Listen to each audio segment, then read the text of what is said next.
Bon matin.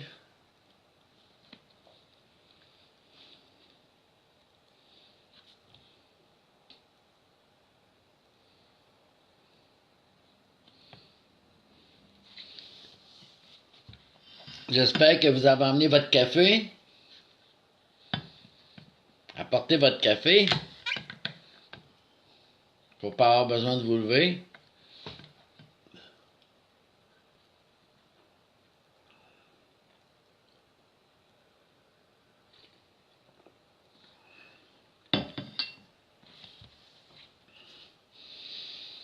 On va laisser les gens se connecter.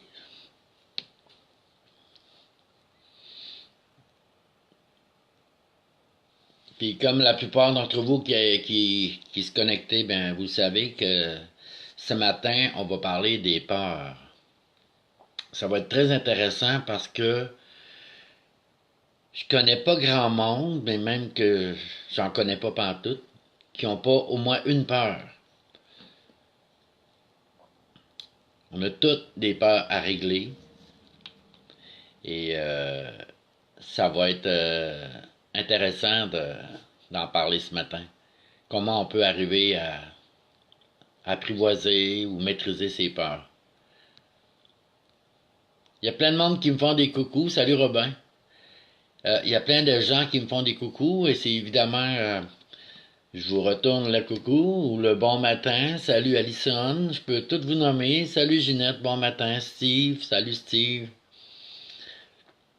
Carole, salut. Maxime, bon matin Maxime, je suis content que tu sois là. Ça va t'aider sur les peurs ce matin. Sylvain, salut mon homme. Guylaine et Guilou. Il y a des Guylaine, il y a des Guilou. Salut Lola. Bon matin. Bonjour Louise. Salut André. Fanny, salut. Louane. Jacqueline, bon matin. On se donne toujours un petit 15 minutes parce qu'il y a des gens qui sont en retard, puis il y a des gens aussi qui se préparent là, à aller chercher leur café, à revenir s'asseoir, à m'écouter, faire mes petits coucous, mes bonjours.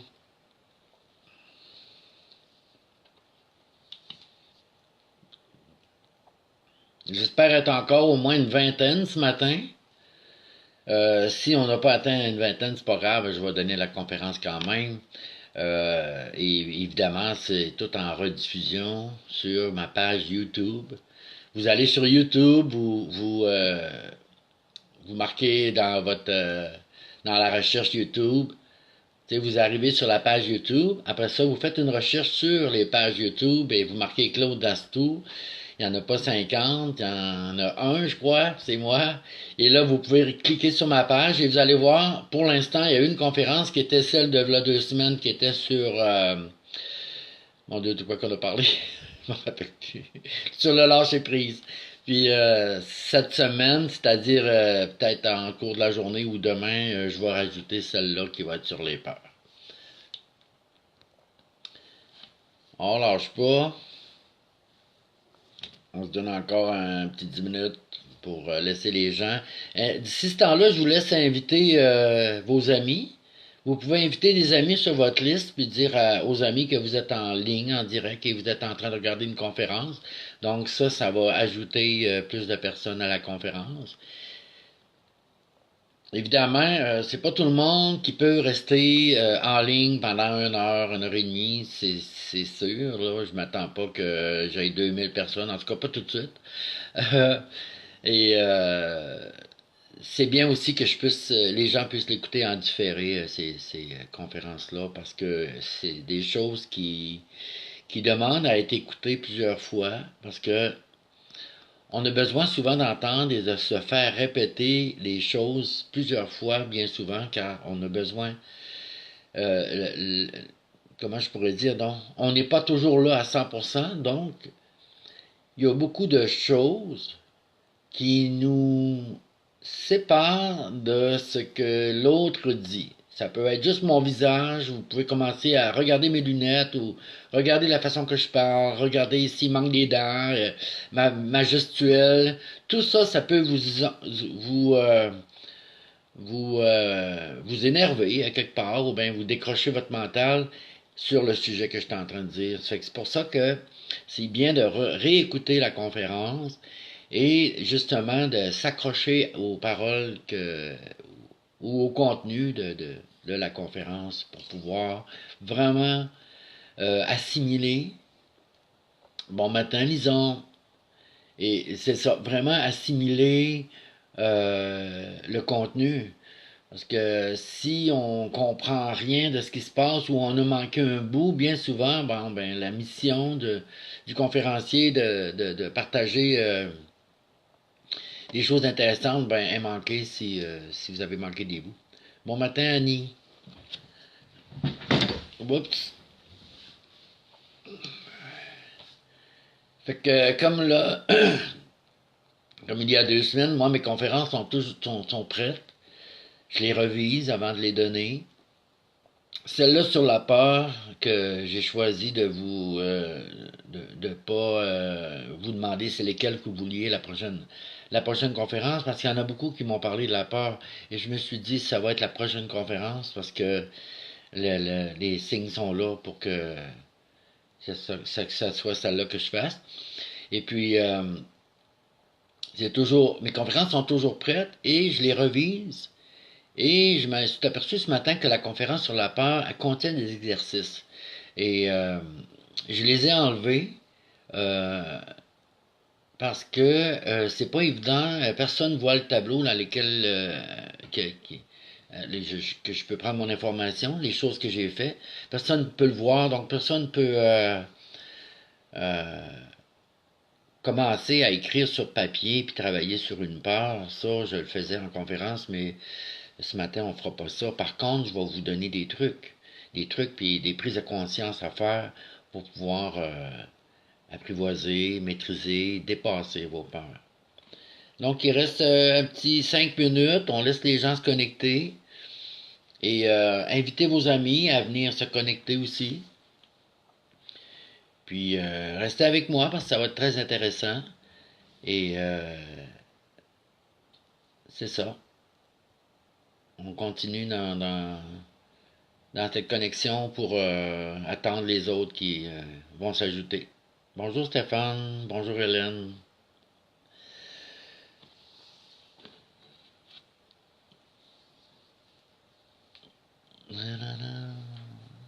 Bonjour Natacha. Voyez-vous, ça se connecte, ça se déconnecte, les gens sont curieux, les gens savent pas trop, je me connecte-tu, je regarderai ça plus tard, puis c'est correct aussi. Euh, c'est pas évident, hein? Tu peux être en auto, tu peux être dans l'attente d'une file, tu peux être dans une file d'attente à l'épicerie, tu peux être n'importe où en ce moment, puis tu reçois un message comme de quoi que tu es invité à une conférence, c'est pas évident. Fait que les gens se connectent, se déconnectent tout de suite parce qu'ils n'ont pas le temps. Et c'est ça qui fait que la participation monte et descend. C'est comme une montagne russe, c'est correct comme ça. Il y a aussi le fait que le thème, les peurs, ben ça fait peur. Pourquoi ça fait peur?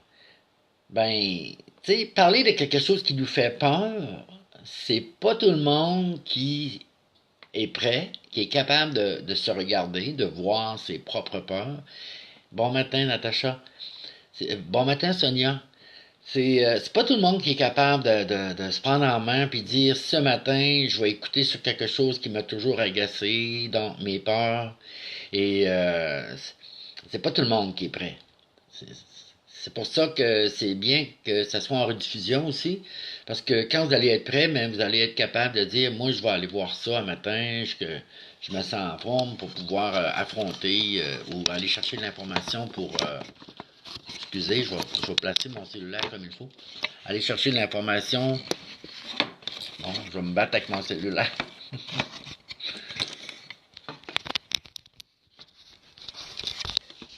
Tiens, l'information pour combattre ses peurs. C'est pas évident parce que ce qui nous fait peur, la peur en tant que telle, la peur d'aller voir ses peurs, ben, à un moment donné, c'est assez.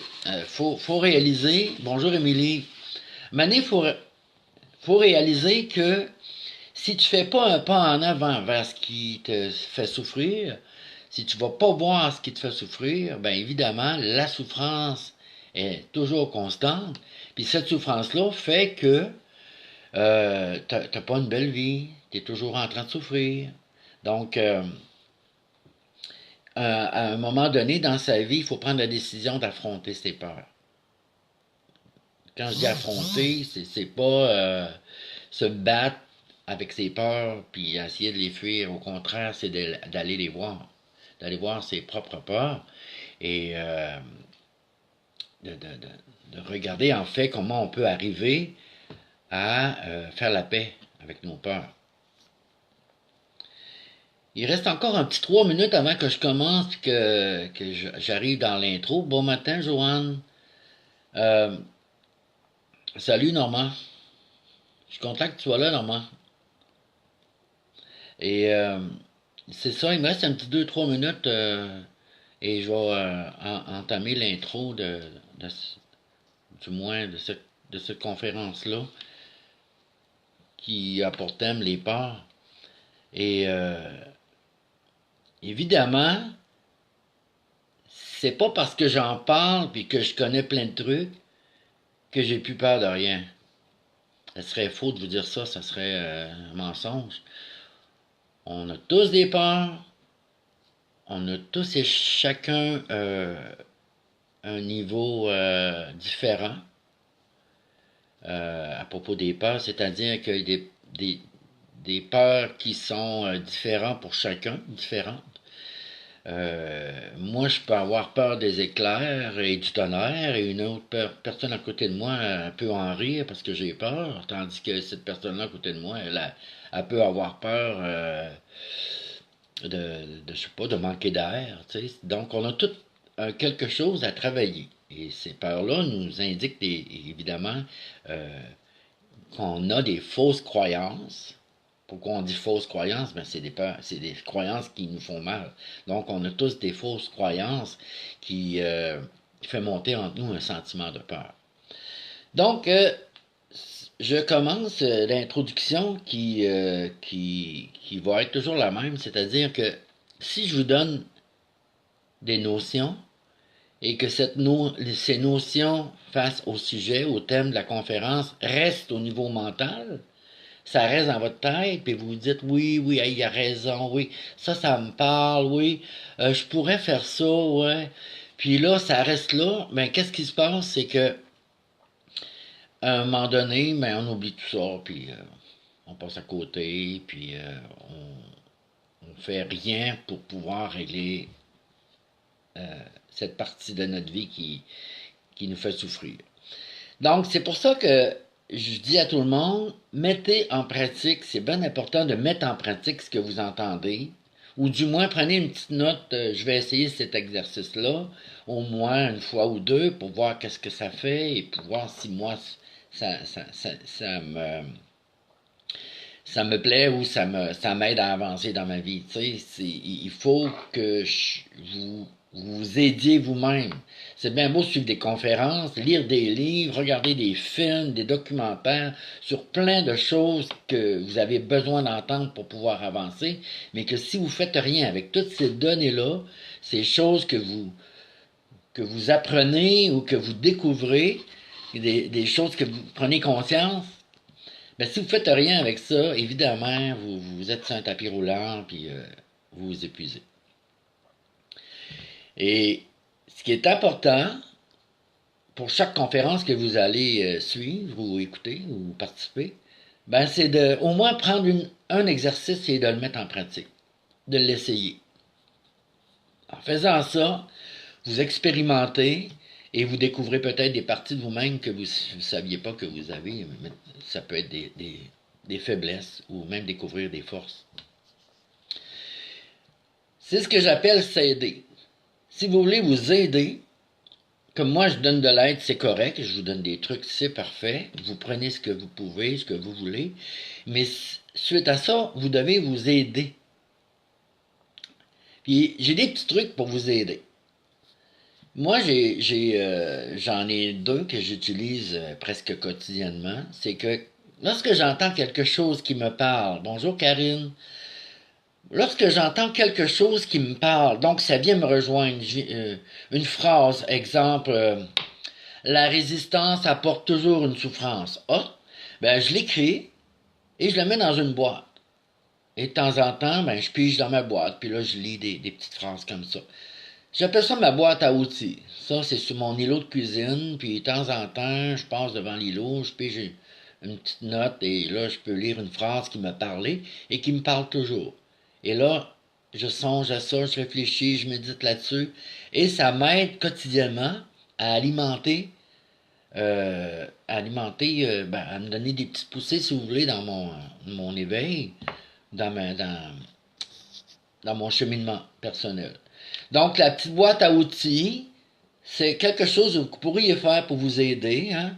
Lorsque vous entendez une phrase de quelqu'un ou de moi, salut Simon, et vous prenez une note et vous savez que ça, cette phrase-là, elle vous parle, mettez ça dans votre petite boîte à outils. Parce que ça peut vous aider plus tard. Souvent, on pose une question, on pige dans notre boîte à outils, puis on a la réponse. Vous l'aviez déjà la réponse sur un petit papier, vous l'aviez écrit des fois des mois d'avance. D'accord? Ça, c'est un petit truc. Il y a un autre petit truc que vous pouvez faire, c'est vous fabriquer un cahier. Si vous n'aimez pas les petits papiers, les petites notes, là, fabriquez-vous un beau cahier dans lequel vous allez inscrire vos phrases magiques. Et puis, vous allez pouvoir ici y coller des images ou même prendre des photos et de vos buts à atteindre, des choses que vous aimez, des choses que vous espérez avoir un jour ou faire un jour. Donc ça, c'est un autre petit truc, le petit cahier, là.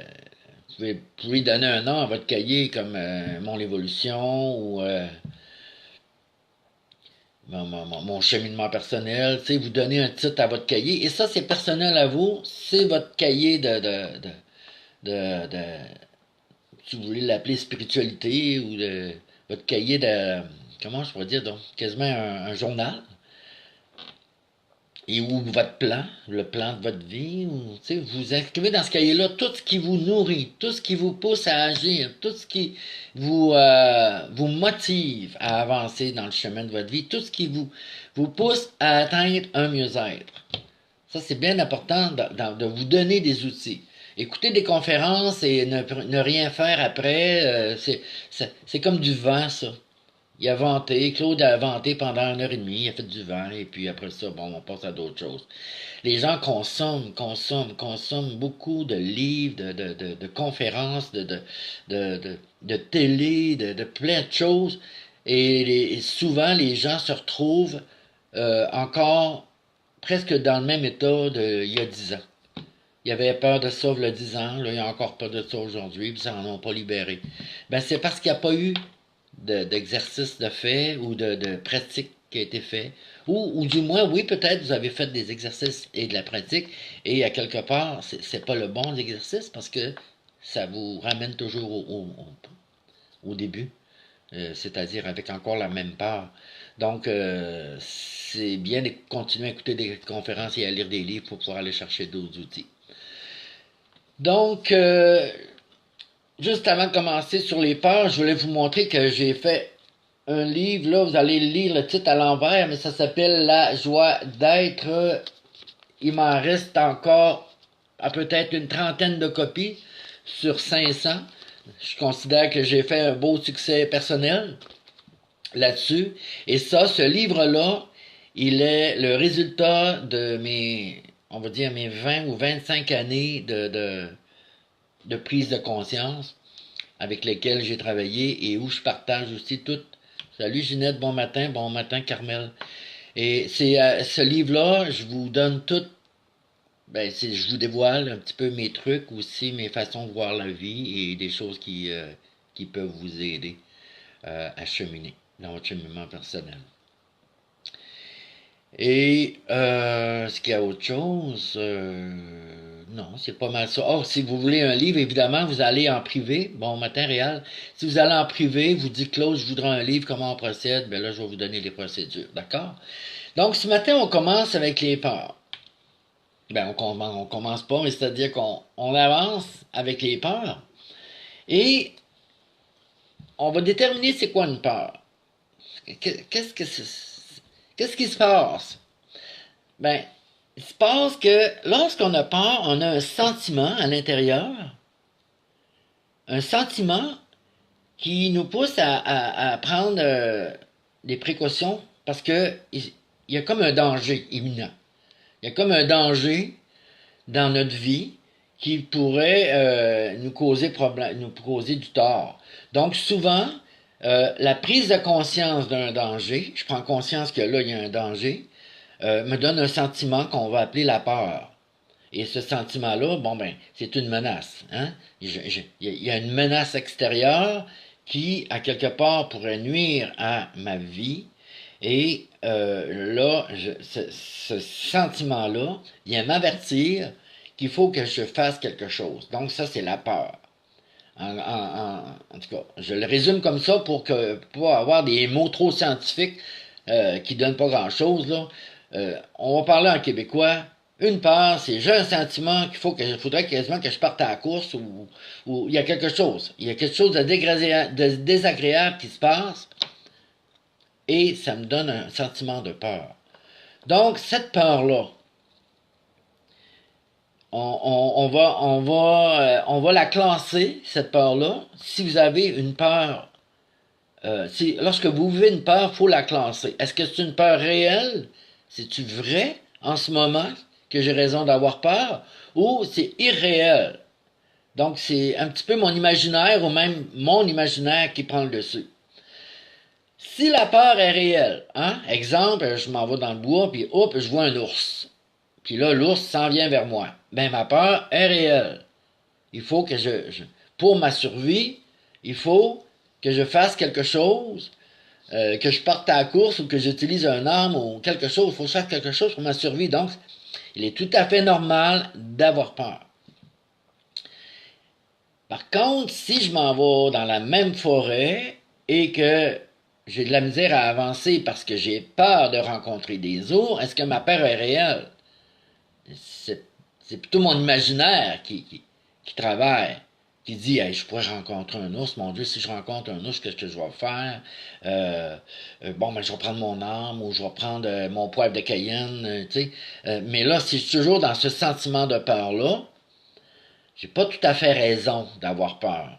Parce que il n'y a pas d'ours. Puis il n'en verrait peut-être pas non plus. Une autre peur, salut Marie-Claude, une autre peur qui était réelle, ça serait comme bon là ça va pas bien au travail, là j'ai peur de perdre mon emploi. Mais est-ce que t'es vraiment en train de perdre ton emploi? Tu sais, c'est pas réel. Là, je vais vous dévoiler des chiffres parce que seulement 4% de nos peurs sont réelles. Et il y a 96% des peurs qui sont pas réelles. C'est dans l'imaginaire. C'est dans l'imagination. L'imagination, ben, ça vient du mental. Ça vient de notre bagage ici à l'intérieur de notre cerveau, là, notre mémoire, notre banque de mémoire. Là. L'imagination se sert des images, se sert des sons, se sert même des émotions. Tout ça est connecté pour créer un cinéma qui nous fait peur, qui nous provoque un sentiment de peur. Donc 96% de nos peurs sont imaginaires. C'est quelque chose. C'est vraiment quelque chose. Il faut en prendre conscience. Pourquoi? Ben, à un moment donné, il faut arrêter faut arrêter de se faire du cinéma puis de se faire souffrir. Parce qu'une peur, on s'entend que lorsqu'on est dans on vit un sentiment de peur, on n'est pas bien. Surtout si la peur n'est pas réelle. Tu sais, avant de vous coucher, vous commencez à avoir peur. Quand je parle de peur, c'est les inquiétudes, hein, les angoisses, l'anxiété, tout ça, ces sentiments-là. Quand vous êtes vous êtes en train d'expérimenter un sentiment comme ça, on n'est pas bien. Il n'y a pas grand monde qui est bien. Et il faut réaliser, se poser la question, est-ce que c'est réel, est-ce que c'est pas réel? Si la peur est réelle, vous avez raison d'avoir peur. On en parlait tantôt. Si la peur n'est pas réelle, vous n'avez pas raison d'avoir peur. Et ça, on en parle tantôt aussi. On va vous dire qu'est-ce qu'on fait avec ça. Prenez-vous une bonne gorgée de café, parce qu'il est très bon ce matin. En tout cas, le mien est très bon. Et on se demande à quoi ça sert la peur. Ben, tu sais, la peur, si elle n'était pas là, ben, lorsqu'on est en état de survie, ben, on ferait pas grand-chose, hein. C'est-à-dire que si j'avais peur, je vois un ours arriver sur moi, puis j'ai pas peur, puis me fait sauter dessus, ça se peut que ça se peut que j'en sorte, ou en tout cas, que si j'en sors, il va t'amocher, là. Mais la peur, ça nous met en état d'alerte. Et c'est utile pour ça. La peur est utile pour nous mettre en état d'alerte. Il se passe quelque chose pour notre vie. Ça nous aide aussi, la peur, à prendre conscience qu'on a un désir. C'est drôle, hein? Mais la peur nous aide à prendre conscience qu'on a un désir. Exemple, si j'ai peur de manquer d'argent, ben j'ai un désir, c'est que je veux plus d'argent. Si la peur, bon, exemple, j'ai décidé demain d'aller magasiner avec un de mes chums, puis il faut qu'il me prenne en passant avec son auto, mais là, je crains qu'il m'oublie. Mon désir, c'est qu'il m'oublie pas parce que je veux aller magasiner. T'sais? Donc, la peur est souvent un signe d'un désir. Oui, Natacha, je suis d'accord avec toi, on va en parler. OK. Donc, moi, ce qui est important de ce bout-là, c'était vous dire que la peur sert à deux choses. Ça aide à la survie, puis ça aide aussi à découvrir un désir. Maintenant, on va parler des effets de la peur. Parce que, vous savez, quand on vit, on expérimente une peur, dans notre corps, il y a tout un phénomène physiologique qui se passe. Premièrement, le corps, lorsqu'on vit un sentiment de peur, nos glandes surrénales, hein, les glandes qui font suer, là, ils se mettent en œuvre, puis là, ils produisent de l'adrénaline. Puis là, ça va nous servir à affronter une situation. Donc, l'adrénaline, elle va chercher le glucose dans notre graisse, dans notre corps. Le glucose qui se tient en graisse. Et puis, avec ça, ça nous donne l'énergie nécessaire pour arriver à se défendre. C'est pas mal ça, en général, qui se passe au niveau du système physiologique lorsqu'on vit un sentiment de peur. Le petit problème, c'est que lorsque la peur est réelle, c'est beau, on en a besoin. Tu sais, jouer l'ours qui s'en vient, puis je pars à la course, mais c'est la peur. Merci ma peur, tu m'as dit qu'il fallait que je me sauve. Et c'est ça, l'adrénaline au fond, let's go, on part à la course. Bonjour Doris, bon matin Sylvie. Mais si la peur n'est pas réelle, c'est la même chose qui se passe dans notre corps. Nos glandes surrénales s'activent, il y a de l'adrénaline qui va chercher le glucose, et puis là, qu'est-ce qui se passe avec tout ça? Mais la peur n'est pas réelle. Ben, on s'empoisonne. On provoque de l'adrénaline dans notre corps qui pollue notre corps finalement, parce que l'adrénaline, elle sort pas parce que le danger est pas là. Il est dans notre tête. Notre danger est imaginaire. Lorsque le danger est imaginaire, l'adrénaline qu'on fait dans notre corps, ben, elle reste dans notre corps. Donc, on s'intoxique. Et cette intoxication-là, ben, ça use le corps prématurément. Ça empoisonne notre système. Puis ça nous fatigue. Et vous remarquez, lorsque vous avez dans votre journée une forte tension de quelque chose qui vous stresse ou qui vous fait peur, et puis lorsque cette peur-là s'en va parce que vous êtes finalement compris que vous êtes en sécurité, la fatigue qui s'installe après, ben cette fatigue-là est causée par l'adrénaline, qui un surplus d'adrénaline qui, dans le fond, n'a pas été évacué. C'est une grosse fatigue. Les gens disent « Oh mon Dieu, mon stress vient de s'en aller. » Oui, le stress vient de s'en aller, mais tu viens de t'empoisonner. Inquiétez-vous pas, le corps l'élimine, là, sauf que ça, toujours, à chaque jour, quelqu'un qui vit toujours des peurs, l'anxiété, il est toujours dans les inquiétudes, ben, il en fabrique tellement qu'il s'empoisonne. Et quand votre corps est usé à s'empoisonner, ben, à un moment donné, il déclenche des maladies, là. C'est ça qu'on essaye d'éviter. Donc, c'est important que je vous parle de ça. Qu'est-ce qui se passe dans le corps lorsqu'on a peur? Maintenant, on va parler des catégories de peur. Là, vous allez sûrement vous voir. Vous allez sûrement dire, ah, ça c'est ma peur. Ah, ça oui. Ah, j'ai ça aussi à régler.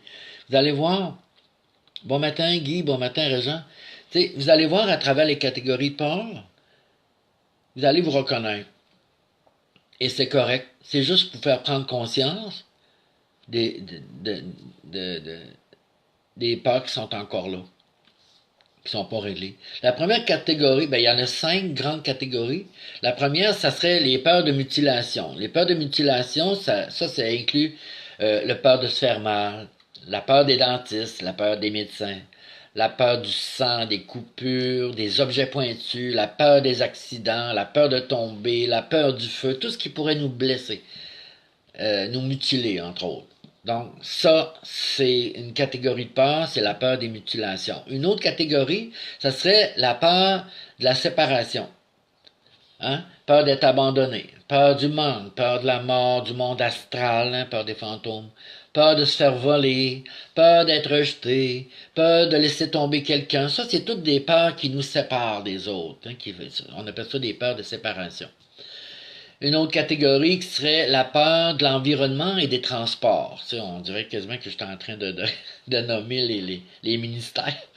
Mais là, c'est l'environnement et le transport. Ça veut dire que peur des orages, des grands vents, du feu, de la hauteur, des eaux profondes, des eaux, peur de l'eau, des montagnes, peur des grands espaces, des ponts, peur de la noirceur, peur du vide, peur du manque d'espace, la claustrophobie, peur des grottes, de la profondeur, des métros, des avions, des bateaux, des peurs, il y en a.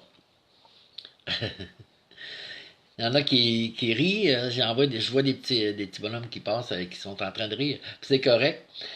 Il y a les peurs du côté social aussi. Ça peut toucher bon nombre de personnes. La peur de parler en public, la peur d'être seul, la peur de faire rire de soi, la peur de ne pas être à la hauteur, la peur de rougir, la peur de blesser quelqu'un en parlant ou en agissant, la peur de perdre le contrôle, la peur de l'autorité, la peur de ne pas réussir, la peur du jugement, la peur du regard.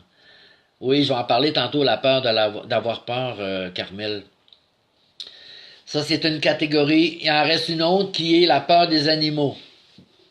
Moi, j'ai peur des chiens. Ça, c'est quelque chose qui n'est pas réglé encore. Donc, la peur des chiens, des chats, des araignées, des serpents, des couleuvres, des insectes, des souris, des rats, des vers de terre, des oiseaux, des chevaux. Ça, c'est la catégorie animale. Et une petite dernière qui est une autre catégorie qui est, on va dire, aussi importante, mais qui en a moins, là, c'est la peur de l'inconnu. Peur de passer à l'action, peur de manquer d'air. Ça, c'est encore des peurs qu'on peut voir chez des personnes. On dit qu'il existe autant de peurs qu'il existe de désirs. C'est drôle, hein? Autant qu'il y a des désirs, les gens désirent des choses, autant que des peurs. On peut voir, tu sais, des fois, comment je pourrais dire, donc? Je pense que c'est les vendredis noirs, ça s'appelle, les vendredis fous. On voyait ça un petit peu sur des films sur Facebook, là. Les gens qui se garochent d'importe, ou puis qui peuvent passer une nuit à attendre qu'un magasin rouvre pour acheter la petite bidule électronique qui leur manque, là. Ben, vous voyez, c'est la peur de ne pas avoir cette petite chose-là électronique qui fait que les gens agissent ainsi. Imaginez-vous s'il devenait qu'avoir un crash économique puis que tous les dépanneurs puis les épiceries se vidaient en 2, 3 jours. Après ça, c'est... Oui, ils se vident en 2, 3 jours, ben c'est ça. C'est la peur du manque. La peur de ne pas avoir assez de nourriture, la peur de manquer de gasoline, de manquer de vivres, de manquer de choses pour la survie. Et c'est la peur qui mène les gens. Et à un moment donné, il faut arrêter de vivre dans la peur. Parce que la peur ne sert qu'à deux choses. Exprimer un désir, c'est-à-dire nous faire prendre conscience qu'on a un désir, et la survie. C'est tout. On n'a pas à avoir peur de manquer d'un appareil électronique si cet appareil électronique-là ne, ne collabore pas avec notre survie. Donc, je reviens à... C'est-à-dire, je poursuis dans les peurs avec une grosse parenthèse que je vais ouvrir au niveau des peurs, et ça touche plein de gens, moi entre autres, qui finalement, j'ai été guéri de ça, c'est l'agoraphobie. L'agoraphobie, c'est simplement, ça a l'air simple ce que je veux dire, oui, simplement la peur d'avoir peur. Et la peur d'avoir peur, c'est quelque chose d'assez spécial parce que il est difficile de cesser d'avoir peur de quelque chose qui pourrait nous emmener dans une peur. Je vais vous donner un exemple. Salut Yvon. Je vais vous donner un exemple. Si moi, je suis pas bien à l'intérieur et je fais des crises d'anxiété, et ce soir, j'ai une invitation pour aller au restaurant et je crains d'avoir une crise pendant pendant voyons, mon rendez-vous au restaurant. Si je crains d'avoir une crise, donc j'ai la peur d'avoir peur. Et cette peur-là, cette peur d'anxiété ou d'agoraphobie, ben, me place dans un sentiment où ce que ça se peut que je décide de pas aller au restaurant parce que je crains d'avoir peur. Je crains déjà d'avoir un sentiment de peur à ce moment-là. Et c'est la même chose si je décide d'aller à la plage, puis j'ai peur d'avoir une crise d'anxiété sur la plage, donc je bougerai pas. C'est la même chose face à tous les sphères de ma vie où ce que j'appréhende que je pourrais avoir peur, et si j'ai peur d'avance que je pourrais avoir peur, donc ça s'appelle la peur d'avoir peur, c'est de l'agoraphobie, et évidemment, la peur, cette peur-là, me gèle. C'est-à-dire que je veux plus avancer, je veux même plus sortir. Je suis plus bien. Ça, avec le temps, les gens qui sont dans l'agoraphobie, ils s'isolent du monde. Ils ont peur. Ils ont même peur de répondre au téléphone. Et c'est rendu qu'ils font plus rien parce qu'ils ont peur. Ils ont peur. Il y en a qui écoutent plus la télé parce qu'ils ont peur peut-être de tomber sur un programme qui pourrait déclencher une peur chez eux. Donc la peur d'avoir peur est encore là. C'est pas évident. Et ça, l'agoraphobie, on rentre dedans, je vous explique c'est quoi. Ça va peut-être vous aider si vous faites des crises d'agoraphobie ou si vous êtes sujet à angoisse et anxiété. Je vais vous donner un petit peu, je vais vous décrire un petit peu c'est quoi, à quoi ça comporte et comment on peut arriver à dépasser ça. On dit que l'agoraphobie, c'est une peur maladive des espaces libres et des endroits publics. Je te dirais que oui. Mais moi, j'ajouterais aussi, c'est tellement vaste, l'agoraphobie. Souvent, c'est la peur d'être seul avec notre peur, ou bien de pas être... Ben, la plus grosse peur de l'agoraphobie, c'est de passer pour un fou. C'est simplement ça. Moi, dans mes crises intenses d'agoraphobie, bon matin Anne, bon matin Marie-Josée, Nadia. Souvent, dans mes crises d'agoraphobie, moi, je m'imaginais qu'on allait m'attacher à l'hôpital avec une camisole de force parce que, écoute, avec toutes les pensées de peur que j'entretenais, je me disais, mon viré fou. Mon viré fou. Faut pas que j'en parle à personne, ils vont m'enfermer. C'est un petit peu ça, pas mal ça que j'ai vécu pendant de nombreuses années. Mais tout ça, euh, ça s'est vécu dans l'isolement, c'est-à-dire que je pouvais pas en parler. euh, et je suis sûr que vous aussi, si vous avez des crises d'anxiété ou d'angoisse qui s'apparentent à l'agoraphobie, vous avez de la difficulté à en parler parce que, premièrement, ben là, si vous dites ça au docteur, il va vous donner des pilules. Puis moi, des pilules, j'ai refusé d'en prendre. Et là, si vous dites ça à vos amis, vous dites ça à votre famille, ils vont vous suggérer d'aller à l'hôpital, c'est pas normal. Et là, on vient qu'on se sait plus, puis peut-être qu'on va vous enfermer. Hein? La pire chose qu'on pourrait faire en agoraphobe, ce serait de l'enfermer qu'une camisole de force.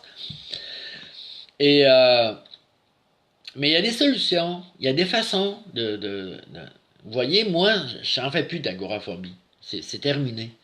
Il y a des façons d'arriver à maîtriser et à dépenser ça, ces sentiments-là, de peur, d'avoir peur. Qu'est-ce qui se passe dans le corps, on va dire, émotionnel d'une personne qui vit de l'agoraphobie? C'est que elle vit de l'anxiété. Hein? Il y a quelque chose. De l'anxiété, c'est être sur les nerfs pour quelque chose que tu sais pas trop, mais t'es pas bien. Ou de l'angoisse, surtout de l'angoisse. Hein? Vraiment, tu es dans un état que tu voudrais fuir parce que c'est intense et c'est profond et t'es pas bien. Mais tu as difficulté à dire pourquoi t'es pas bien. Vous savez que vous avez un gros sentiment de peur à l'intérieur, mais on dirait qu'il vient il vient de nous tomber sur la tête. Il a apparu comme ça, là, puis là, c'est intense. On partira en course, mais on peut pas partir en course parce que ça nous suit. Fait qu'on emmène la bébite avec nous autres. Euh, cette angoisse-là, ou cette peur-là, ou cette agoraphobie-là, ce sentiment d'agoraphobie qu'on a, ça cause des effets physiologiques, c'est-à-dire physiques. Dans mon corps physique, qu'est-ce qui se passe? Ben là, la patate me débat. Hein? J'ai des étourdissements. On dirait que je fais de la tension, ou bien je suis toute faible. On dirait que mon corps sait plus où se garrocher. J'ai mes muscles, soit qui sont durs, parce que je suis en tension, ou bien soit qui sont très mous, parce que une sensation que je suis fatigué, que j'ai de la faiblesse, je transpire. Il y en a qui ont de la difficulté à respirer, il y en a qui vont avoir des nausées, et il y en a même qui vont faire les besoins dans leur pantalon ou dans leur robe. Écoutez, la panique s'installe. Ça, c'est vraiment physiologique chez la personne qui fait de l'agoraphobie. La panique s'installe.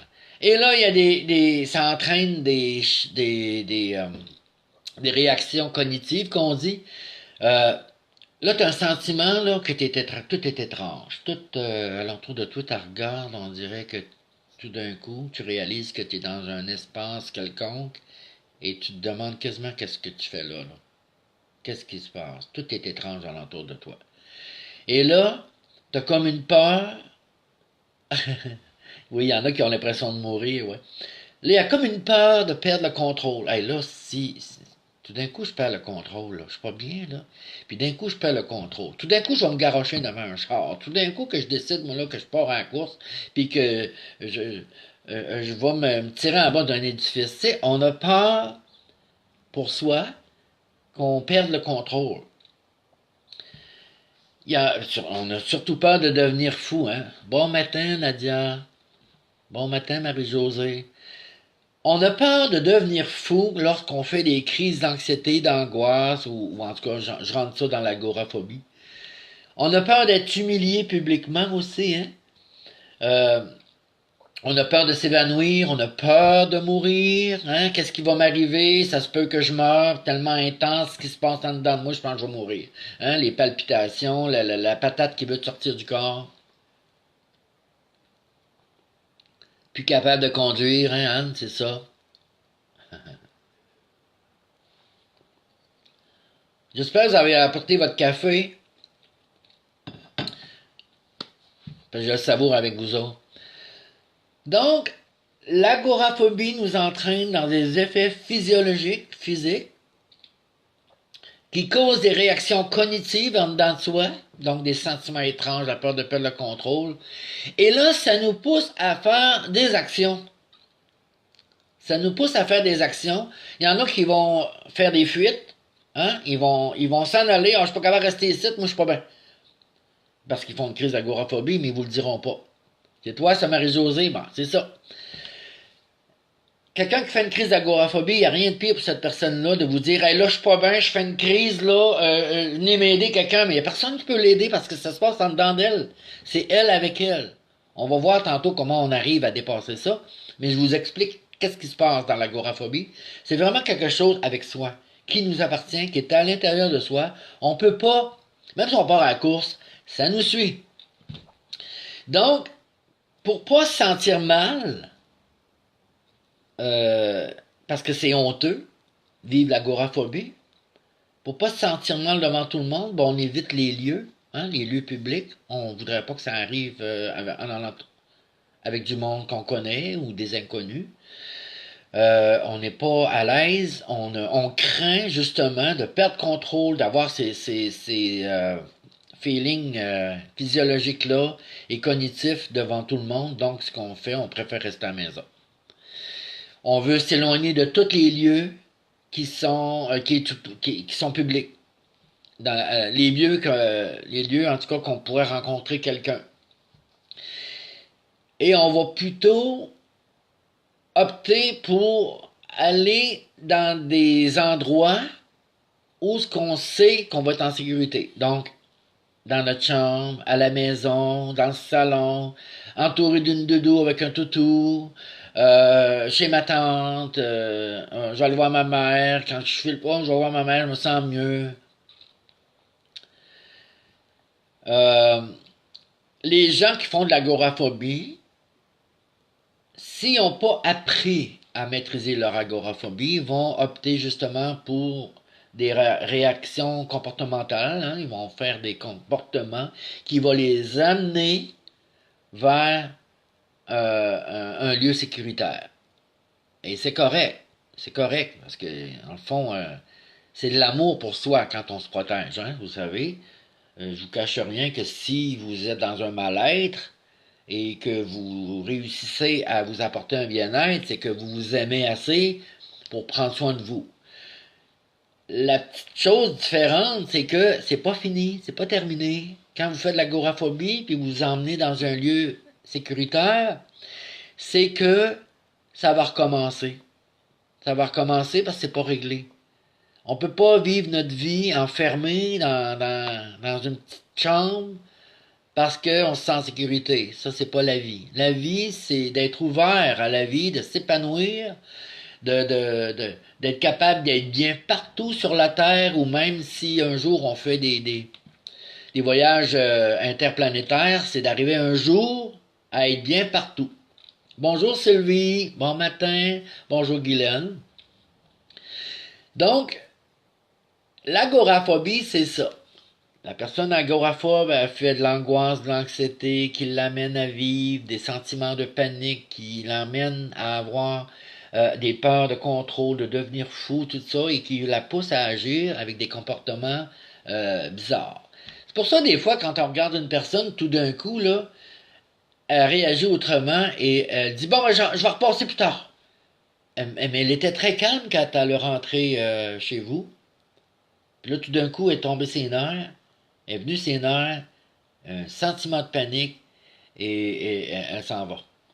Souvent, ça a rapport à ça. Soit qu'elle vient d'apprendre une nouvelle qu'il a, ou qu'elle vient d'allumer qu'elle a encore un gâteau dans le four, là, puis il faut qu'elle parte à la course chez elle, là. Mais à part ça, il y en a beaucoup qui font des crises d'anxiété ou d'angoisse, et puis tout d'un coup, ils se sentent plus bien, ils doivent quitter. Et puis c'est correct. C'est correct quand on vit une crise d'angoisse ou d'anxiété, on n'est pas nous-mêmes, c'est sûr. Ça, c'est le sentiment de peur qui a pris le dessus. Bon, là, ce que je vais faire un petit peu de psychologie, de thérapie, on va dire, ben, c'est ça. On va faire une petite thérapie de groupe. D'où ça vient l'agoraphobie? Boswell de Boswell, que c'est tannant, puis je suis tanné, puis je voudrais que ça règle. Je voudrais comprendre d'où ça vient pour pouvoir le régler. Bon ben. tenez-vous bien, je vous le dis, là.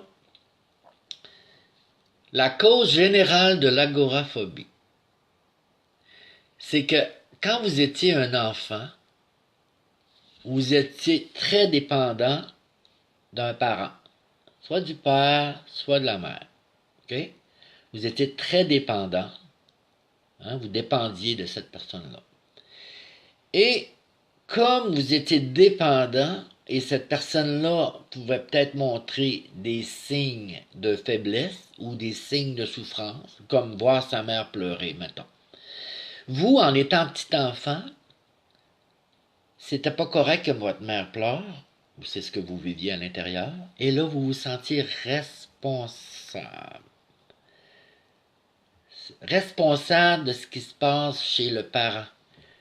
Hein? Vous voyez soit votre père pleurer, souffrir, qui n'était pas heureux, ou votre mère. Et vous, en tant que petit enfant, à 4-5 ans, vous avez comme pris en charge cette responsabilité du bonheur de l'autre. Spécial, hein? Yes, Marie-Josée. Vous vous êtes senti responsable du bonheur de l'un de vos parents. En général, bonjour Guylaine, en général, c'est la mère. On se sent responsable du bonheur de notre mère. Déjà, quand vous étiez tout petit, vous aviez ce sentiment-là que c'était à cause de vous, à quelque part, on ne sait pas comment, mais c'était comme un peu à cause de vous que votre mère ou votre père n'était pas heureux. Donc, vous êtes devenu fusionnel.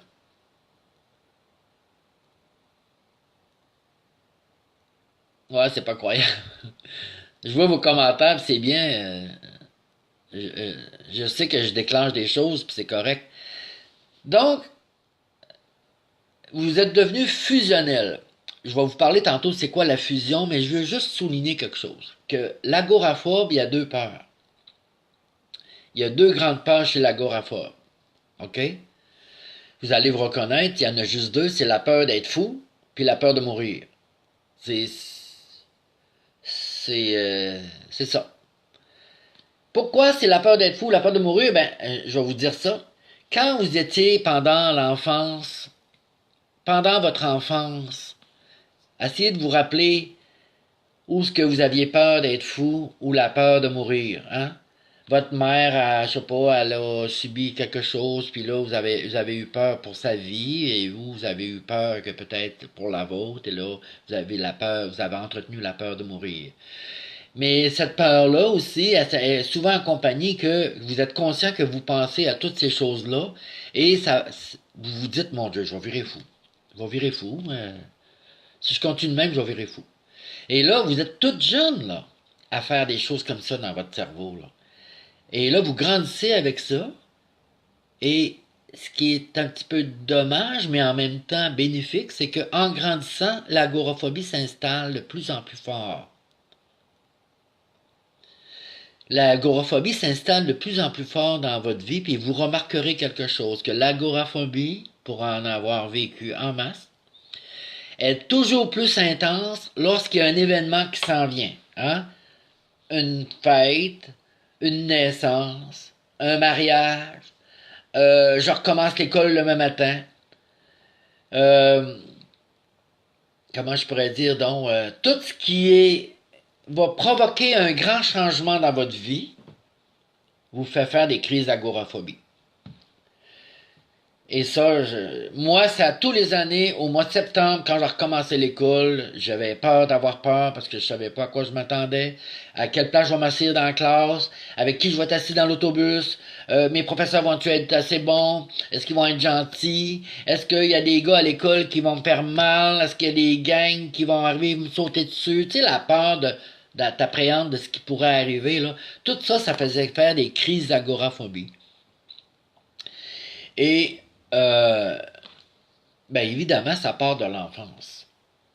D'accord? Donc, dans l'enfance, il s'est passé quelque chose, vous avez été témoin de quelque chose, vous avez été témoin d'une mort, un deuil, tu sais, je sais pas, ça peut être un animal votre animal préféré qui meurt, ça peut être un parent, ça peut être un, un frère, une sœur, une ma tante, tu sais, quand vous étiez jeune. Et dans ce jeune temps-là où vous étiez, vous avez vécu ce deuil-là comme isolé, dans l'isolement. C'est-à-dire que vous n'avez pas eu la capacité d'en parler, ou la force, ou personne vous a offert d'en parler, de vous en libérer, de vous exprimer. Vous avez tout gardé en dedans de vous, ce deuil-là, cette mort-là. Hein? Vous êtes imprégné de la mort, du choc. Vous aviez eu un choc quand vous étiez jeune. Et vous avez gardé ça à l'intérieur. Et ça s'est vécu dans l'isolement. Vous n'avez pas eu la chance d'en parler. Vous n'avez pas eu la chance de sortir ça, ce deuil-là.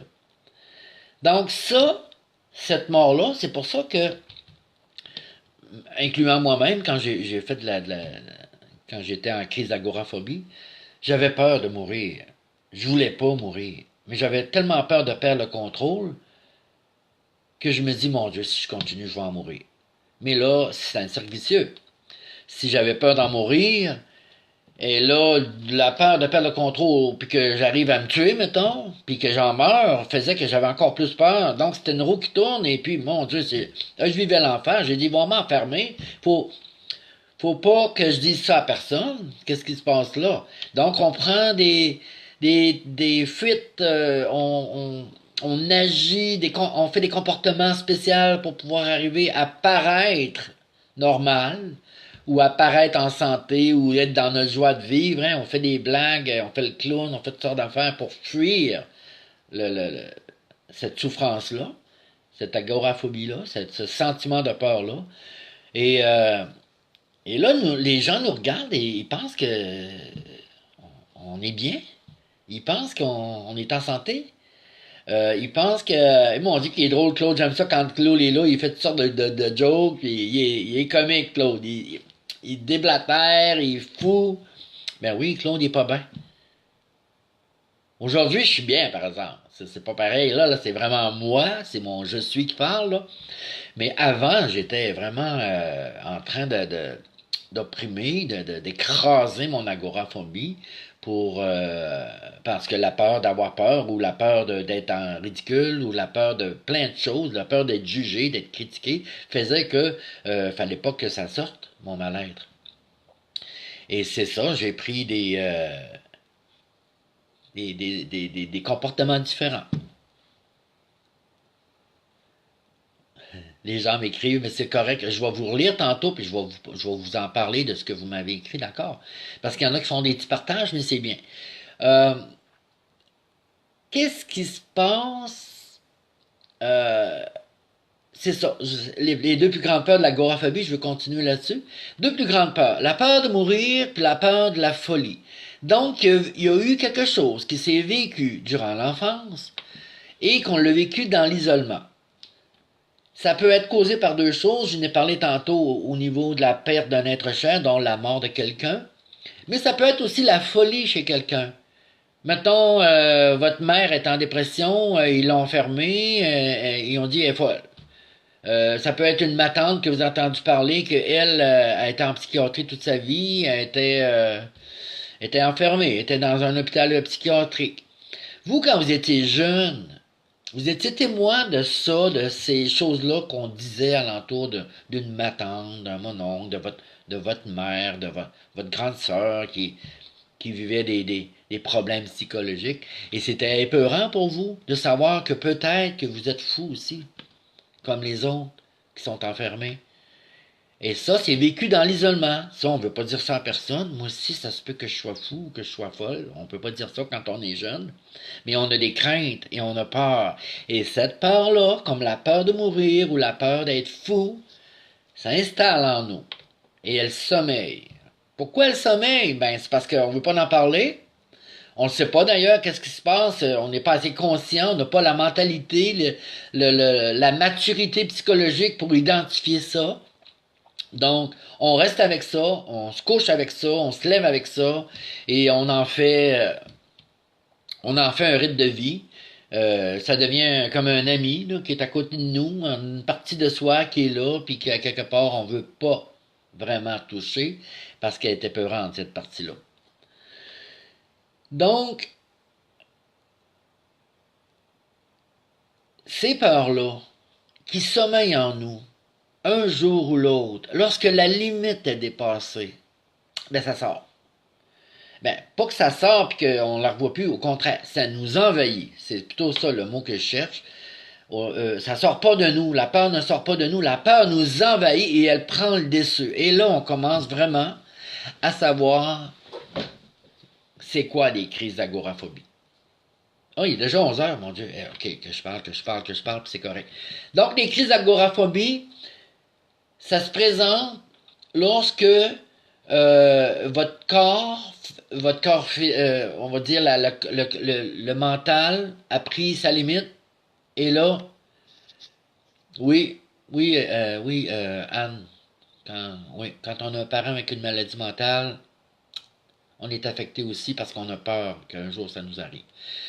Euh, donc, au plan psychologique, il se passe des choses au niveau de l'agoraphobe, c'est qu'il a peur du changement.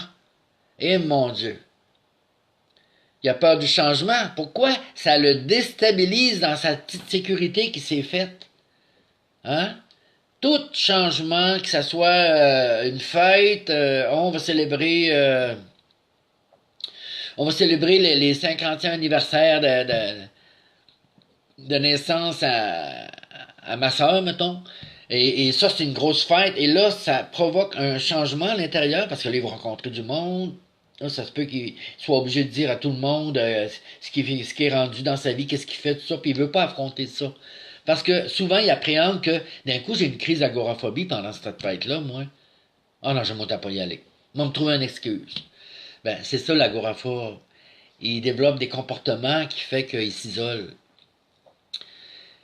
Euh, Pourquoi il a peur du changement? Ben, à quelque part, lorsqu'il y a un changement qui se provoque dans sa vie, ben, symboliquement, il meurt à quelque chose pour renaître à d'autres choses. Et là, ça touche sa peur de la mort, là. Hein? Mettons, euh, le petit gars, il est au primaire, puis là, l'année prochaine, il est au secondaire. Là, il est au primaire, il connaît tous ses petits amis dans son village, dans son quartier.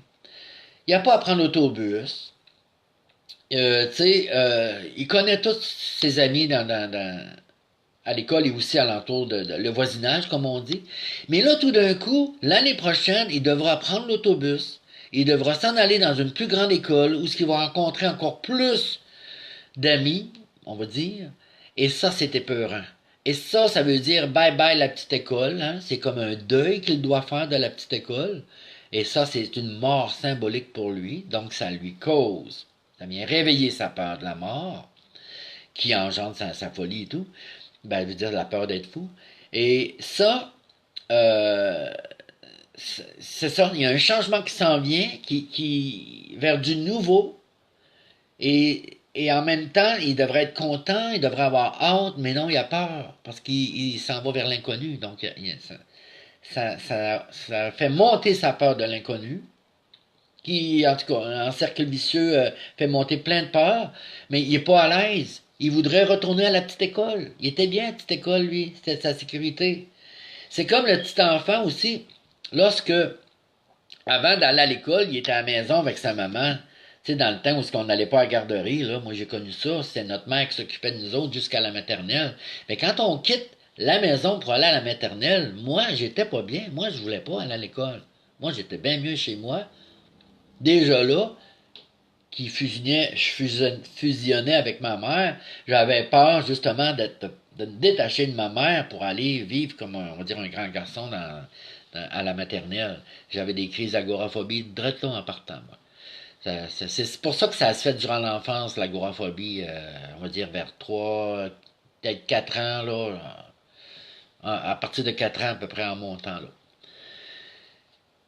Euh, Quand je parle de fusionnel, tantôt j'ai dit je vais revenir avec ça. Fusionnel, c'est prendre la place de l'autre. Donc, moi, au lieu de vivre le petit gars, le petit gars avec ses jouets et tout ça, moi, je voulais remplacer ma mère pour pas qu'elle souffre. Fait que je vais vous donner des détails. Admettons que moi, j'étais en train de jouer quand j'étais jeune, j'ai 4 5 ans, j'étais en train de jouer avec mes jouets, puis là, ma mère, tout d'un coup, je l'entends pleurer. Puis moi qui est très proche de ma mère, ben moi aussi, je suis pas bien. Ma mère pleure. Ça doit être à cause de moi, hein, parce que je suis fusionnel, donc moi, je prends les problèmes des autres sur mon dos, c'est de ma faute. Donc, ma mère qui pleure, moi j'ai 4 5 ans, puis je me dis, oh pauvre petite maman, mon Dieu. Là, dans mon petit cœur d'enfant, à quelque part, je veux prendre sa peine. Je veux la prendre, sa peine. Je veux pas voir ma mère souffrir. Je veux la prendre, sa peine. C'est à cause de moi, je suis responsable et c'est moi qui va prendre sa peine. Et là, le petit gars, lui, il fusionne.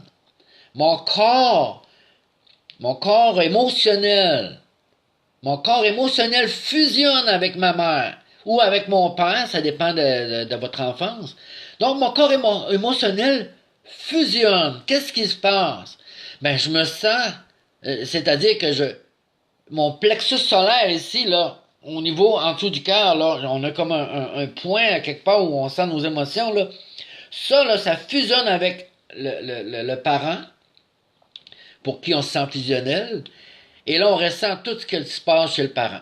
On ressent tout. Évidemment, quand ta mère ou ton père est pas heureux, tu le ressens. Et là, toi, t'es pas bien non plus. Fait que là, t'es fusionnel. Tu deviens fusionnel, et fusionnel, c'est pas sain. C'est pas quelque chose qui est sain. Parce qu'on ne devrait pas prendre les sentiments des autres ou les émotions des autres. Mais le petit garçon ou la petite fille qui était jeune, qui a voulu fusionner avec un des parents, a commencé à ressentir ce qui se passait chez les autres. C'est pour ça qu'à quelque part, là je m'en viens d'un don, là, ceux qui ont une facilité à ressentir les gens, c'est qu'un jour ou l'autre, vous êtes devenus fusionnels. Vous avez développé on va dire la faculté de ressentir ce qui se passe chez l'autre. Vous êtes devenu fusionnel. Et ça, être fusionnel, c'est bien, mais c'est pas bien parce que ça vient jouer dans nos émotions à nous. Et un jour ou l'autre, il faut couper. Il faut couper la fusion. Il faut se dire, non, les sentiments des autres, ça leur appartient. Moi, je garde les miens. Et à ce moment-là, seulement à ces moments-là, lorsqu'on a coupé, on devient clairvoyant. C'est-à-dire qu'on ressent les autres, mais ça ne nous affecte plus. C'est pour ça qu'on devient clairvoyant.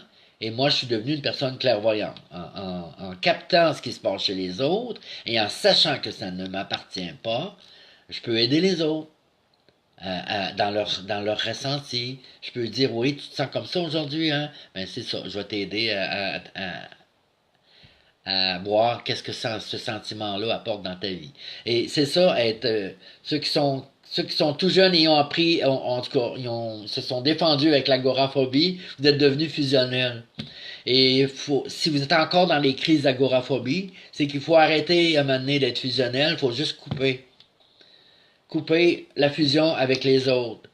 Prendre conscience que tout ce que vous ressentez quand vous voyez quelqu'un et tout d'un coup vous ressentez quelque chose, un moton dans le ventre, quelque chose, une peur, c'est pas à vous, c'est à l'autre. Coupez avec des ciseaux, quelque chose, une scie mécanique, coupez, mettez une grosse barrière, coupez ça et vous allez vous sentir mieux. Et là, vous allez pouvoir dire, cette personne-là, elle se sent pas bien. Vous savez que cette personne-là a vu quelque chose dans son monde émotionnel. C'est ça, être clairvoyant. Maintenant, j'avance encore. Si vous avez des questions, gardez-les parce que dans à peu près 5 minutes, on va répondre à toutes vos questions. On va s'amuser. Je vais terminer avec qu'est-ce qu'on fait avec notre peur. D'accord? Premièrement, quand vous avez peur, bon, là j'ai peur, ben posez-vous la question, j'ai peur de quoi? Hein? J'ai peur de quoi? Là, je parle pas de l'agoraphobie, là. Là, je parle, là, tout d'un coup, vous discutez avec quelqu'un et là, il y a une peur qui monte. Bon, ben là, posez-vous la question. J'ai peur de quoi? C'est la première chose qu'il faut faire.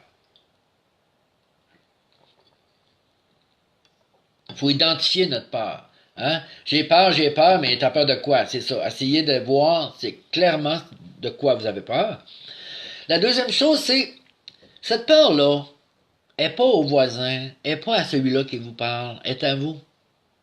Si cette peur-là est à vous, dites pas à l'autre, ah, tu me fais peur. Non, il vous fait pas peur. Personne peut aller mettre un sentiment de peur en dedans de vous, excepté que si vous avez déjà cette peur-là en dedans. Les autres réveillent nos peurs. Quand quelqu'un te parle et il y a une peur qui monte, tu peux le remercier et dire, hey, ce que tu viens de dire là, ça m'a fait monter une peur, merci. Mais allez travailler sur ma peur. Donc, vous identifiez votre peur, vous en prenez la responsabilité, c'est à vous, c'est pas à l'autre. C'est pas l'autre qui vous l'a donné, l'autre a réveillé une peur chez vous. C'est pas la même chose. Là, vous allez accepter que vous avez cette peur-là. Ben oui, j'ai une peur. Bon, j'ai une peur. Il m'en monte, c'est ainsi de plusieurs. Et là, celle-là, je la connaissais pas. Bon, j'ai cette peur-là, je l'identifie. Exemple, mettons, c'est la peur de... mon Dieu, je pourrais vous en demander, vous m'en direz beaucoup des peurs. Mettons, c'est la peur d'être jugé. Bon, j'ai peur d'être jugé. OK, en vous parlant, mettons, j'ai une peur qui monte, c'est la peur d'être jugé. Bon, faut que je me dise, c'est correct d'avoir peur. Il y a quelque chose là qui monte et c'est pas anodin, c'est là, ça se fait sentir, à, ça monte à ma conscience que j'ai peur et c'est correct. Là, c'est pas le temps de dire, ah là, arrête d'avoir peur, Claude, là, c'est pas le temps de ça, c'est pas le temps de la repousser. C'est pas le temps de dire, non, non, non, j'ai pas peur, c'est pas vrai, je me fais croire que j'ai pas peur, hein. C'est pas le temps de t'en vouloir. C'est pas le temps de nier aussi que t'as une peur. Tu sais? Ah non, j'ai pas peur. Non, non. Vous avez peur, c'est ça. Vous l'avouez. Et là, acceptez-la. C'est ma peur, j'accepte que c'est ma peur. Et à cette heure, je vais l'exprimer à quelqu'un, si je peux.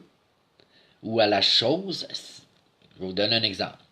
Mettons, je rentre dans une cour, puis moi j'ai peur des chiens. Et là, je vois le chien.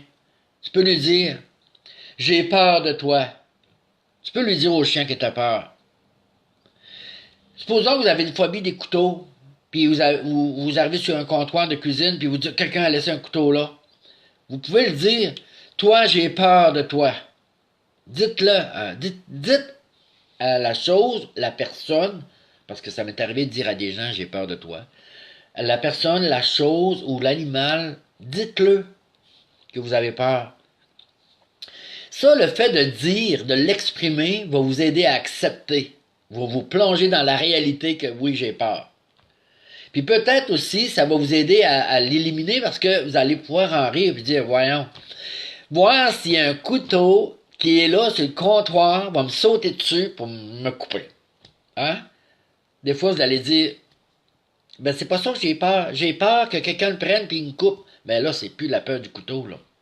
Ça, c'est la peur la peur qu'il vous arrive un événement désagréable, que vous avez sûrement vu un film d'horreur quelque part, puis ça vous a traumatisé. Tu sais, peu importe la peur que vous avez, lorsque vous l'exprimez à la cause de la peur, tu sais, ben lorsque vous l'exprimez, ça vous aide à l'accepter. Puis accepter, c'est donner droit à cette chose d'exister et toute acceptation emmène une transformation. Tout ce qu'on accepte nous emmène vers une transformation. Puis quand les choses se transforment, ben les choses se transforment toujours pour le mieux. Bon matin, Valérie. Qu'est-ce qu'on fait une fois qu'on l'a exprimé notre peur? Ben on fait on fait des actions. On fait des actions qui vont à l'encontre de la peur. Tu sais? Si j'ai peur des chiens, ben c'est peut-être pas le temps que je m'en aille dans une fourrière et que je commence à plater tous les chiens. Là. Ça, attendez, là. Si j'ai peur des chiens, puis ce matin, je me promène dans la rue et je rencontre un chien, ben c'est peut-être le temps de vous parler puis de dire, est-ce que le chien vraiment, il va me mordre? Est-ce que le chien vraiment va...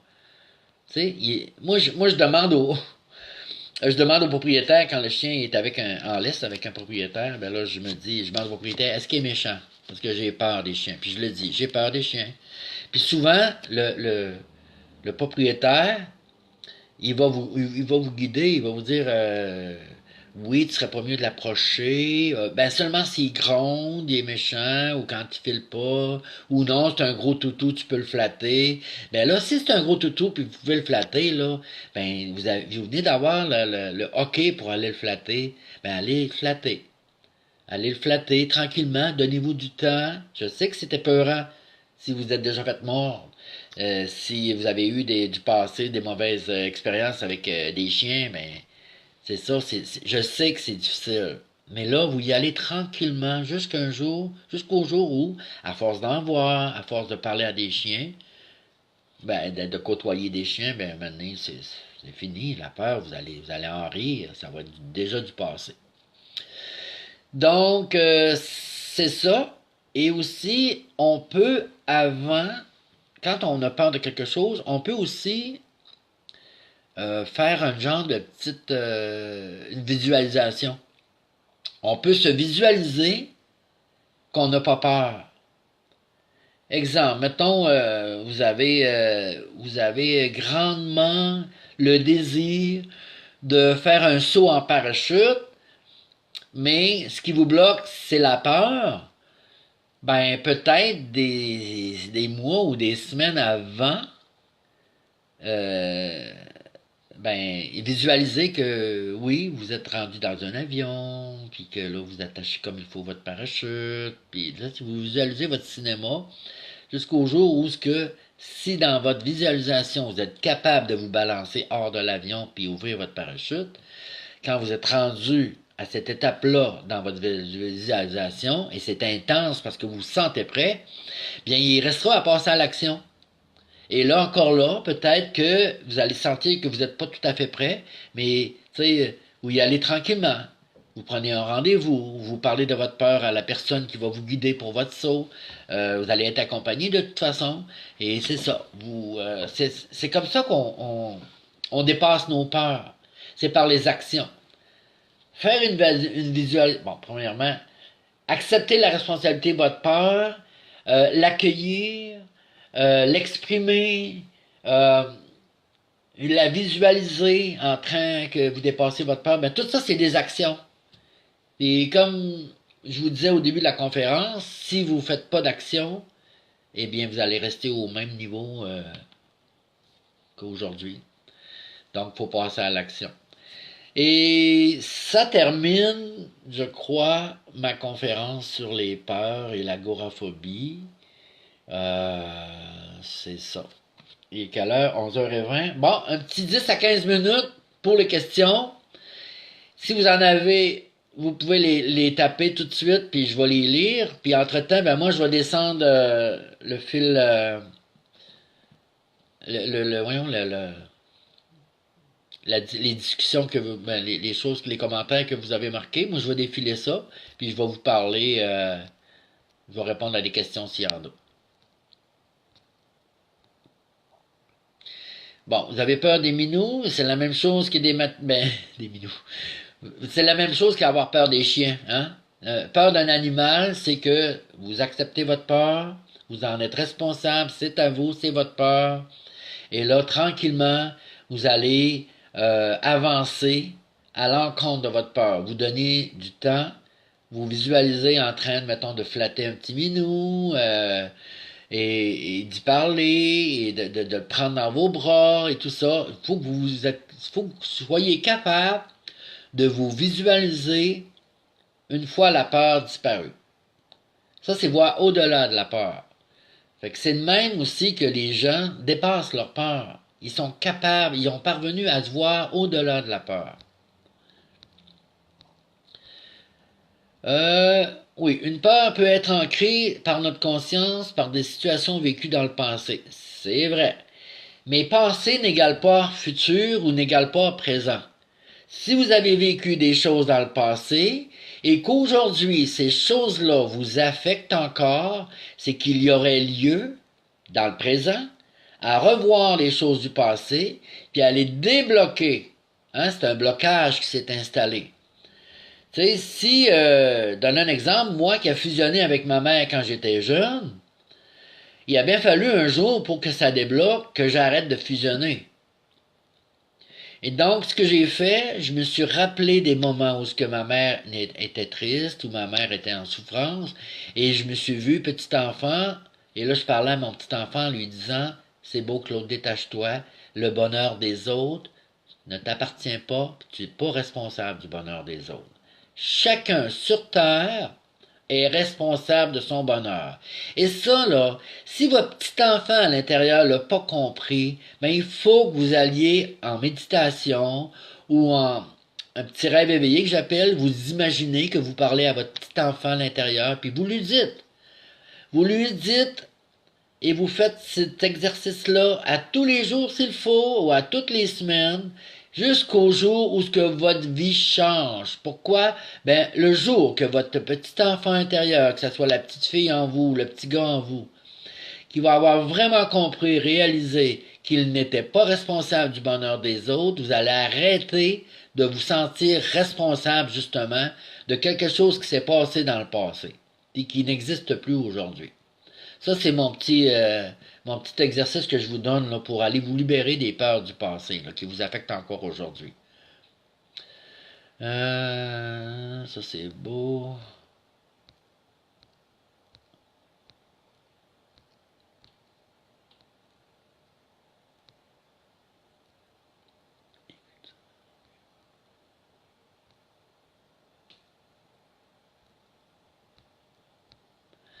Oui, ceux qui ont vécu ou qui vivent encore de l'agoraphobie, je suis conscient que tout ce que je dis, c'est toujours facile hein, à dire, hein, mais penser à l'action pour se libérer, c'est la seule chose que vous allez pouvoir faire pour vous aider. La peur fige, la peur vous gèle, la peur vous empêche de passer à l'action et c'est justement ça qu'il faut que vous fassiez, c'est de passer à l'action. Donc, encore là, c'est d'identifier la peur, l'exprimer, l'accepter et aller à l'encontre de la peur, tranquillement. Mais le petit exercice à faire, à savoir, tantôt quand j'ai parlé de l'agoraphobie, là, ça c'est un gros bout que vous devriez travailler dessus, là, c'est de savoir, est-ce que moi, quand j'étais jeune, je me suis senti responsable du bonheur de un de mes parents, des deux même. Puis encore aujourd'hui, je vis ma vie en me sentant responsable d'un des deux, de mes parents, s'ils sont toujours en vie, ou du bonheur des autres. T'sais, posez-vous des questions, puis modifiez votre façon de voir les choses. C'est pour vous aider finalement. Bon, il y a une personne qui me dit que c'est reine, c'est la nuit des cris épouvantables, je n'ai pas connaissance de ces cris, c'est très fort sans me réveiller. Bon, il se passe quelque chose dans ton subconscient, reine. Tu vas te sentir prisonnière de quelque chose. T'es prisonnière, tu voudrais te... C'est pour ça que tu cries. C'est la seule chose que tu peux faire. Tu peux pas partir à cause dans ton rêve. Ben, je veux dire, dans la réalité. Pendant que tu dors, tu peux pas te lever tout d'un coup partir à la course pour fuir. Ça fait que vu que tu rêves, tu cries. Et le cri est ta forme psychologique de te libérer. Il faudrait que tu regardes dans ta vie, présente ou passée, si tu te sens prise, si tu te sens emprisonné dans une émotion, emprisonné dans ta vie face ça peut être un emploi, face à sa situation financière, situation amoureuse. Regarde dans ta vie où est-ce que tu te sens emprisonné. Parce que dans tes rêves, tu cries pour te sortir de ta prison.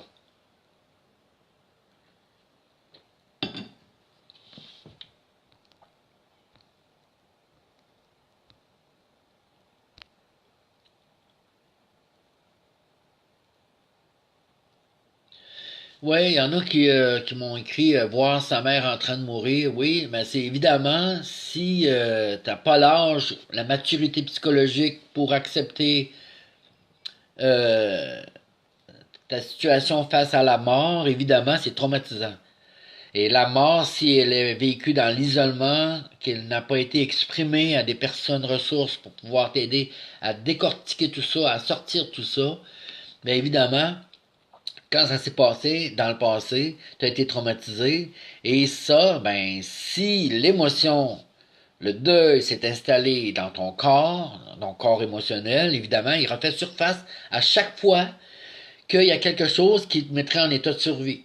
Ou aussitôt que tu entends parler des morts, aussitôt que tu sais qu'il va falloir que tu ailles dans un salon funéraire, ça vient jouer encore tout le temps dans ton agoraphobie. Pourquoi? Bon ben, c'est la peur de la mort, ou la mort qui s'est installée dans ton corps, on va dire, qui refait surface. Et ça fait partie de la thérapie où est-ce que tu vas aller voir la petite enfant dedans de toi et que tu vas lui faire sortir cette peur-là.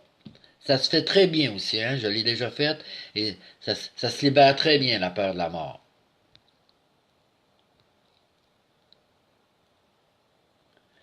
Marie-Josée, tu me parles que tu as deux personnalités. Une qui est dans le public, puis l'autre qui est dans l'agoraphobie. Ben, moi, j'ai vécu ça. Aujourd'hui, je suis une personne qui va dire à la fois public et à la fois sauvage. Je travaille dans le public, j'aime ça, j'aime rencontrer des gens, mais j'aime aussi être seul. Seul dans mes petites affaires. Puis je fais pas d'agoraphobie, là. C'est parce que je me suis retrouvé, je suis bien avec moi-même. Quand t'es bien avec toi-même, ben t'es bien avec les autres. Fait que si t'es pas bien avec toi-même surtout quand tu vis des crises d'agoraphobie, évidemment, tu pourras pas être bien avec les autres. Fait que la personne qui fait de l'agoraphobie est pas bien avec elle-même, est pas bien avec les autres, parce qu'elle a peur d'avoir peur. Donc, l'agoraphobie, c'est un signe qu'il faut que tu interviennes dans ta vie. Arrêter d'être fusionnel, arrêter de te sentir responsable du bonheur des autres, prendre ta place et regarder aussi tes crises d'agoraphobie, là, quand ils reviennent, là, quand ils font surface, là, c'est de les regarder, de les étudier, puis de sentir toute la démarche que tu fais à l'intérieur, d'où ça vient, comment je peux arriver à les transcender, comment je peux arriver à être bien avec ces crises-là, jusqu'au jour où ce que ça va, faut que ça devienne quelque chose que tu ne fuis plus. Faut t'arrêter de fuir tes crises d'agoraphobie. Il faut que tu acceptes qu'elles soient là et que tu les regardes en disant, je suis en crise, mais cette crise-là, c'est pas moi, c'est un signe à l'intérieur qu'il y a quelque chose qui veut sortir. Et cette chose-là, ici maintenant, si elle n'est pas prête à sortir, on la sort pas, ben, ça va être à toi de prendre des rendez-vous avec toi-même puis d'aller voir la partie de toi qui veut se libérer. Et ça se fait très bien en thérapie aussi.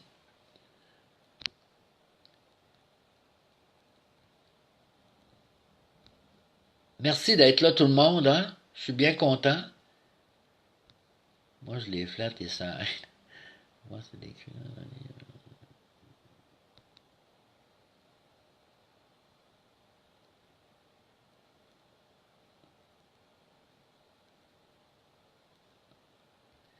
Nadia, tu parles de la peur d'avoir peur que nos enfants manquent quelque chose. Et là, tu es rendu que tu te sens responsable du bonheur des autres. Deviens consciente, là. T'as pas de contrôle sur tes enfants, sur leur bonheur. Il faut arrêter d'être fusionnel, couper le cordon, dire à tes enfants, j'ai confiance en vous, je sais que s'il y a quelque chose, vous allez venir me voir. Si je peux vous aider, je vous aiderai. Sinon, je sais que vous êtes assez responsable pour vivre votre vie, puis qu'il manque rien dans votre vie. Donne-leur la responsabilité de leur vie. Prends-le pas, Nadia, parce que si tu prends ça, t'es fusionnel, puis là, tu te sens responsable du bonheur des autres. Il n'y a personne qui peut faire ça. C'est trop lourd, ça. Ta vie, c'est important, puis laisse les autres leur vie aussi. Euh, Bravo, Anne, si t'es capable de conduire, puis que t'es bien, là.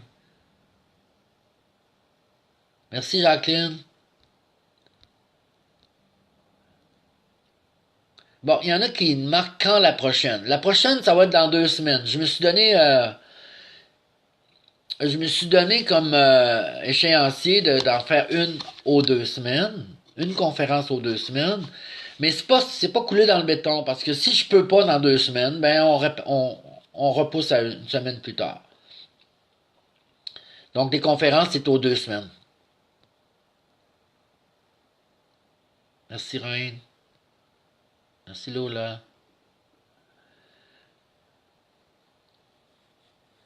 Oui, quand tu coupes le cordon, c'est une libération que tu te donnes et que tu donnes aux autres. Il y en a qui ont peur que s'ils coupent le cordon, là, fusionnel avec leurs enfants ou avec les parents ou avec les frères, les sœurs, là, il y en a qui ont tellement peur de pas se faire aimer. Ils ont peur que les gens, les gens ont peur de ne pas être aimés. Ça, là, il faut régler ça sur la peur de ne pas être aimé. Parce que vous n'avez pas de contrôle sur ceux qui vous aiment et ceux qui vous aiment pas. Vous n'avez pas de contrôle là-dessus. Aucun contrôle. Merci Anne. Bonne journée. Vous n'avez aucun contrôle sur les personnes qui vous aiment. Donc, soyez donc vous-même. Vous n'avez pas le goût de faire quelque chose aujourd'hui qui implique une personne, vous l'appelez. À cette heure, ça va tellement vite avec Internet, avec les cellulaires. Vous la textez, désolé, je ne pourrai pas être là aujourd'hui, ça finit là. C'est beau, Nadia, merci. Donc, vous ne pouvez pas être responsable du bonheur des autres. Puis si vous êtes encore dans ce pattern-là, c'est que vous vous aimez pas. Vous n'avez pas encore appris à vous aimer. Quand on s'aime, on arrête de se faire souffrir. Puis si être dans les bottines des autres parce qu'ils sont pas heureux, vous souffrez, ben c'est pas la faute des autres. C'est vous qui vous apportez de la souffrance. C'est ça. D'autres questions? Si vous n'avez pas d'autres questions, ben ça va se terminer comme là, il est 11h30. Ben moi, j'aimerais remercier tous les participantes qui ont été là durant cette conférence-là.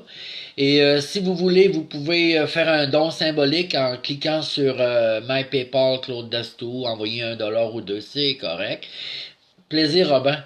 Et puis, ce que je voulais dire, donc, j'ai pas encore le thème de la prochaine conférence. Ça va être dans 2 semaines. Jusqu'à date, ça sera dans 2 semaines. J'ai pas encore le thème, mais ça va être intéressant aussi. J'en doute même pas. Et merci d'avoir été là. Cette conférence-là va être en diffusion sur ma chaîne YouTube. Vous avez juste à inscrire dans votre navigateur YouTube. Et quand la page YouTube rouvre, vous faites une recherche Claude Dastou et vous allez être proposé à cliquer sur ma page. Et là, vous allez voir les conférences que j'ai faites jusqu'à maintenant. Ça va être 2 conférences. C'est un bon départ.